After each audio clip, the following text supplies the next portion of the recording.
Welcome back to The Line. Last week we briefly mentioned Governor Martinez's announcement that she will attempt to reinstate the death penalty during the upcoming legislative session, especially for people who are accused of murdering children or police officers. This week it was reported that a 10-year-old girl was murdered here in Albuquerque and the suspects are in custody. And Andy, in the aftermath of this latest awful tragedy, you know, the recent killings of Officer Chavez and Hatch, a little bit of momentum here for this idea. It's never really gone away fully, but where do you see this standing now, the idea of the death penalty?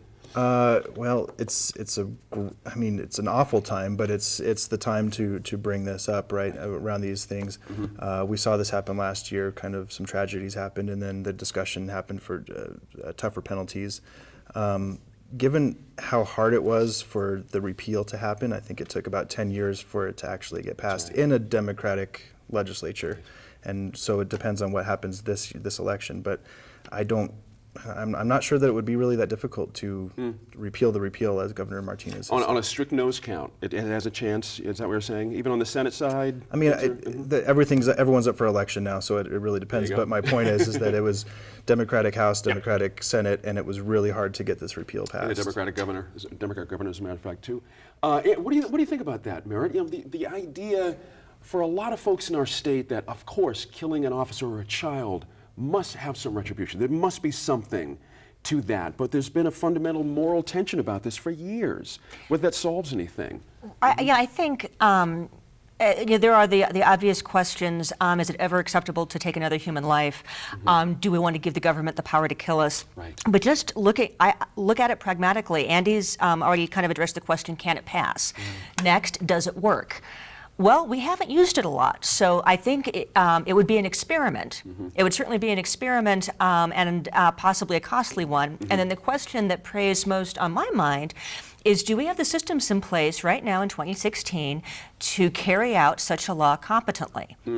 And news stories, coverage, both in Albuquerque and then just this summer in Silver City, I think point to a history of collusion between prosecution and law enforcement that could be really problematic because this is the ultimate high-stakes government decision. Right. So I feel that there might be an emotional groundswell to pass such a law, but to implement it, we would have to take a very close look at our existing systems. That's a very good point. So that's an idea there, you know, the idea that we could do this and implement it and have it work perfectly. God, let's not. Let's not. Other states have had big problems with this. Other states have had big problems with this, and we look to Texas, just next door, and the terrible record they have with executing people who are innocent. We came very close to executing in the 70s a number of people who are innocent, and I think.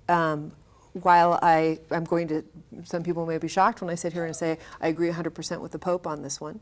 I feel not only do we approach the idea of the death penalty from a retributive perspective, from I think, unfortunately, a very ugly perspective. I also, I have to reinforce what Merritt has said about how we have not seen competence in this realm nationwide. We've seen problems in New Mexico.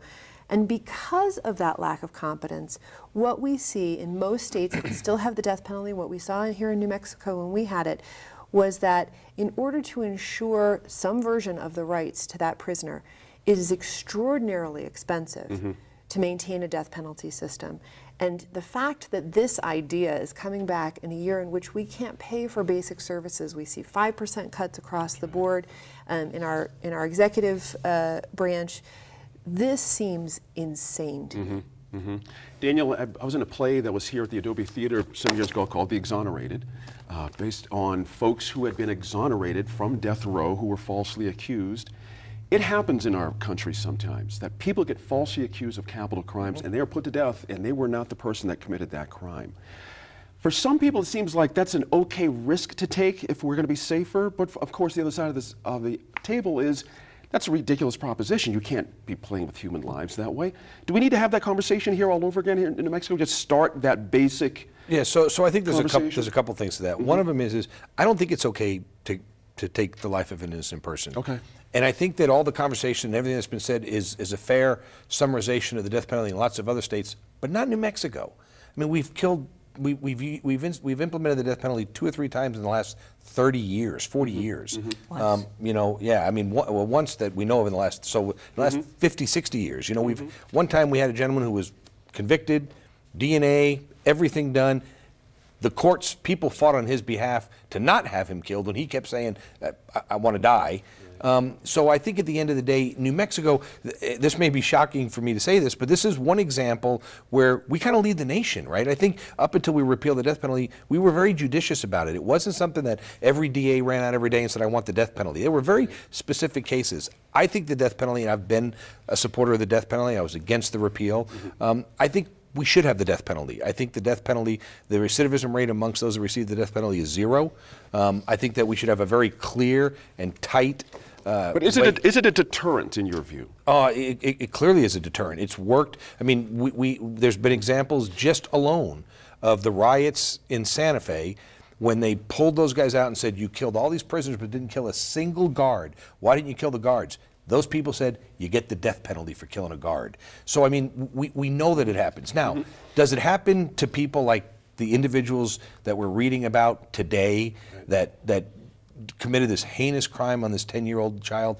No, those people had zero ability in my mind to say we're not going to do this. But those people, in my opinion, have zero. They've lost the right to be part of the human race. And I think at the end of the day, that's the ultimate punishment, not sticking someone in a prison where we have to feed them and educate them and work on all these appeals. So I think if it comes back, it needs to come back very tight. It needs to be very clear with what they're going to do. If Governor Martinez is serious about this, Andy kind of touched on this, and I think he was kind of right.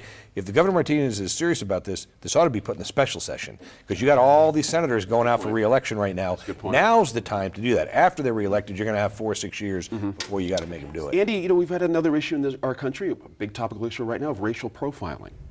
And sometimes the idea that, again, going back to who gets exonerated in this world, we just had a high-profile case, I think it was in New York State, just a couple days ago. An African-American man was just released after 20-some years in prison for a capital crime he didn't commit. And the state's going to end up paying him many millions of dollars, which ends up happening in these cases. So for racial profiling, does this affect that in any significant way, bringing this kind of idea back? Well, I mean, I guess to touch on Dan's point about recidivism rate is 0%, you also can't take that sentence back from somebody if they're exonerated, That's right. That's right. I think you can't make up 20 years of incarceration. Well, also, I mean, the death penalty, right? What happens when somebody's executed and it comes out that they were exonerated, and what then?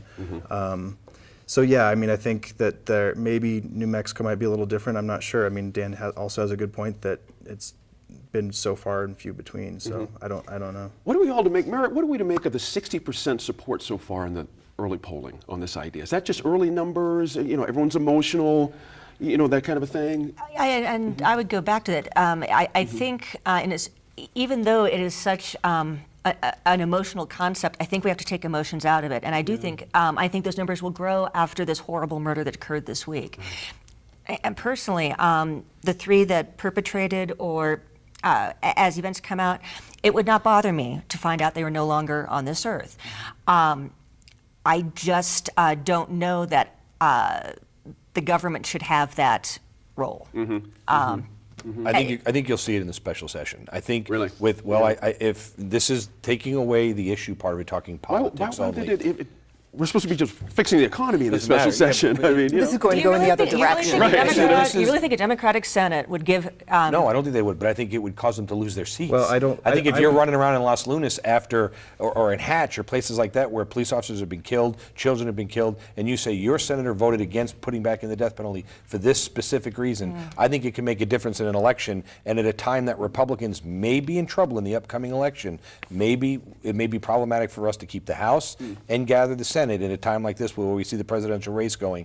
This could be the ultimate issue that could go out in a special session that would give a voting record to go to the people right before the November election. And I think you just perfectly articulated why we're looking at it right now. Why it's out there right now. Well, I think there's 2 reasons. One is that the reason it's out there right now, I do think as a prosecutor, Governor Martinez doesn't believe that they make mistakes, doesn't believe that prosecutors are doing these things wrong. And she's one of the most competent prosecutors we've seen in the state. And she's, but again, on the death penalty case, we have not seen this plethora of people getting asked for the death penalty in New Mexico. So I think that she's I think this is something she's talked about in general. I think it's a very opportunistic time heading into a very troubling think election time for Republicans. I think you're right about the motivation. I still would be surprised. I mean, kind of what's going to happen is they're going to sit behind closed doors and come to an agreement of what they're going to happen, and ultimately there's going to be a stalemate there, right? They're going to. So yes, and both sides are going to be pushing, and ultimately they have to go in there and fix it. But I think the stalemate will be. If at least when I was there,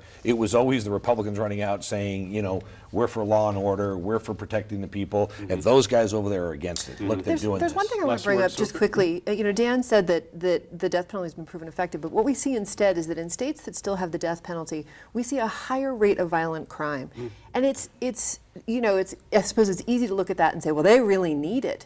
But actually what they're seeing instead is that in states where they have the death penalty, getting caught becomes such a high stakes situation that you are more likely to try to kill on your way out.